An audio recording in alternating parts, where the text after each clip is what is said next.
Pernah nggak lo penasaran kemana perginya duit 50.000, 100.000 yang orang-orang depo ke situs online?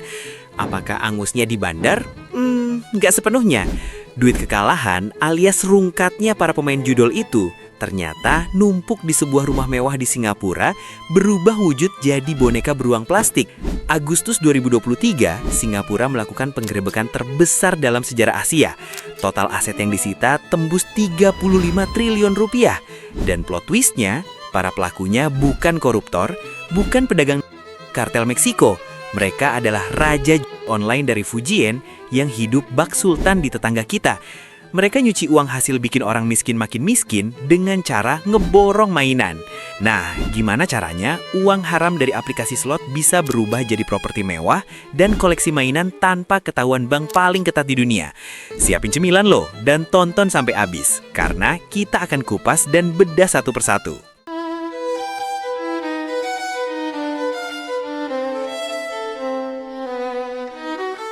Oke, kita butuh konteks. Kenapa Singapura? Singapura itu ibarat Swiss-nya Asia. Negara ini punya reputasi sebagai benteng finansial terkuat. Hukumnya galak. Lu buang sampah sembarangan aja didenda, apalagi bawa uang haram kan? Logikanya gitu. Tapi justru karena reputasi bersih inilah para kriminal high profile ngiler banget buat masuk ke sana. Pola pikir mereka gini, kalau gue berhasil masukin duit gue ke sistem perbankan Singapura, berarti duit gue udah terverifikasi suci di mata dunia. Jadi ini bukan sekedar mereka mau foya-foya, ini adalah misi pencucian. Mereka butuh mesin cuci raksasa buat ngebersihin noda judol dari uang mereka. Dan di kasus ini, mesin cucinya bukan binatu, tapi sektor properti, mobil mewah, dan collectibles. Sekarang menurut lo kenapa negara-negara maju seringkali telat sadar kalau ada uang haram masuk dalam jumlah giga jumbo?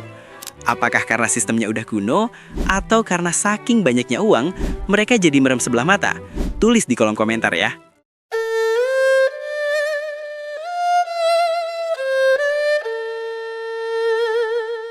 Kalau lo kira semua ini kerjaan sindikat mafia Italia, lo salah besar. Otak di balik operasi 35 triliun ini berasal dari satu daerah spesifik di China yang penduduknya terkenal ulet.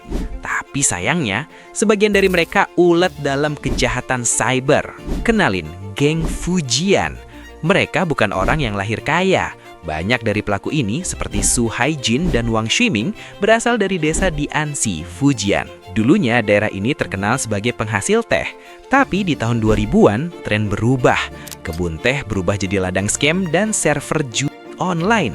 Mereka ngebangun situs-situs online ilegal yang target pasarnya bukan di China, karena di sana hukumannya serius bro, tapi di Asia Tenggara, Filipina, Kamboja, dan ya, kemungkinan besar market Indonesia juga kena cipratan target mereka. Lo bayangin skemanya. Jutaan orang di Asia Tenggara, mungkin termasuk tetangga lo, main slot. Kalah, duitnya masuk ke rekening penampung. Dari rekening penampung, duit ini harus dikeluarin supaya bisa dinikmati. Disinilah mereka masuk ke Singapura. Mereka datang bukan sebagai bandar judi, tapi membranding diri sebagai tech investor atau CEO family office. Mereka beli paspor negara lain kayak Siprus, Turki, atau Vanuatu buat ngaburin jejak kewarganegaraan asli mereka. Mereka beli rumah di Sentosa Cove, kawasan paling elit di Singapura. Tetangganya konglomerat beneran, tapi kelakuan geng Fujian ini beda. Mobilnya Rolls-Royce warna norak, pestanya berisik. Mereka butuh validasi bahwa mereka udah naik kelas. Padahal duit yang mereka bakar itu adalah duit tangisan keluarga yang hancur karena judi.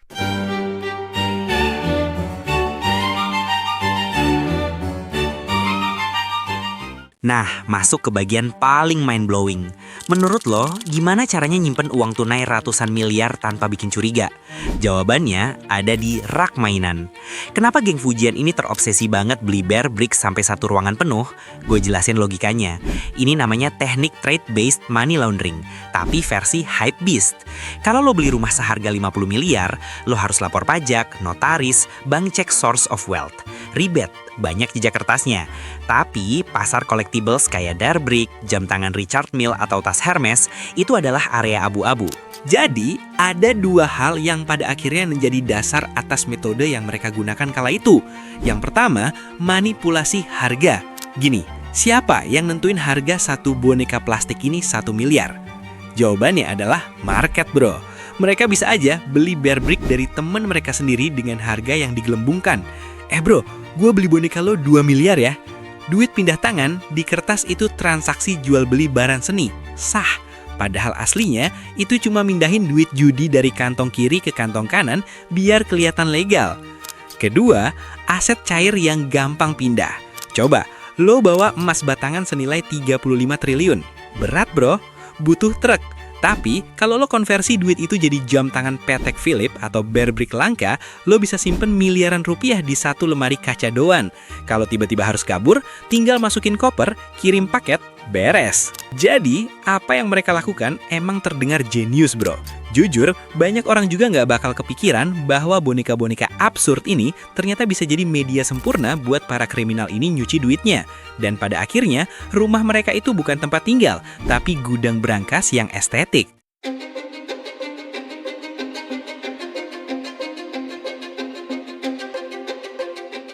Tapi sepandai-pandainya tupai melompat, atau dalam kasus ini sepandai-pandainya bandar judi melompat, akhirnya bakal jatuh juga. Dan ini harfiah, doi beneran jatuh. 15 Agustus 2023, subuh, polisi Singapura, SPF yang terkenal senyap, melancarkan operasi serentek di berbagai lokasi elit.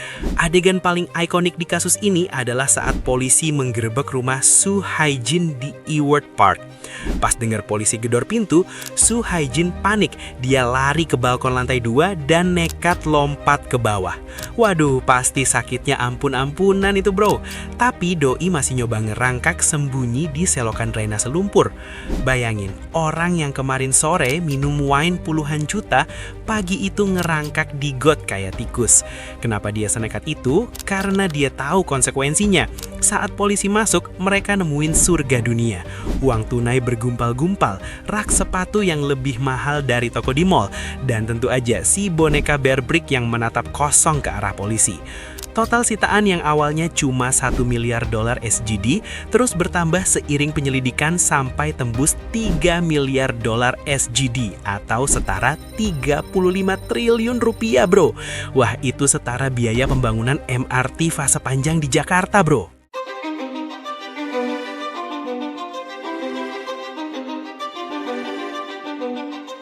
Sekarang kita masuk ke inti masalahnya.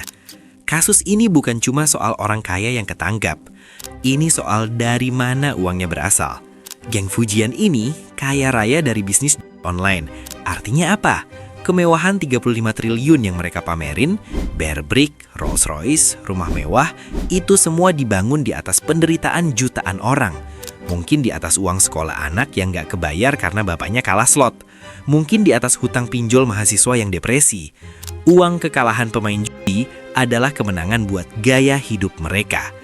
Mereka mencuci uang kotor itu jadi mainan lucu, biar mereka bisa tidur nyenyak. Ini pelajaran psikologis buat kita. Don't believe the hype. Kalau ada orang pamer kekayaan instan di sosmed, jangan kagum dulu. Tanya, create value-nya apa? Kalau nggak jelas, bisa jadi lo lagi lihat calon penghuni penjara masa depan.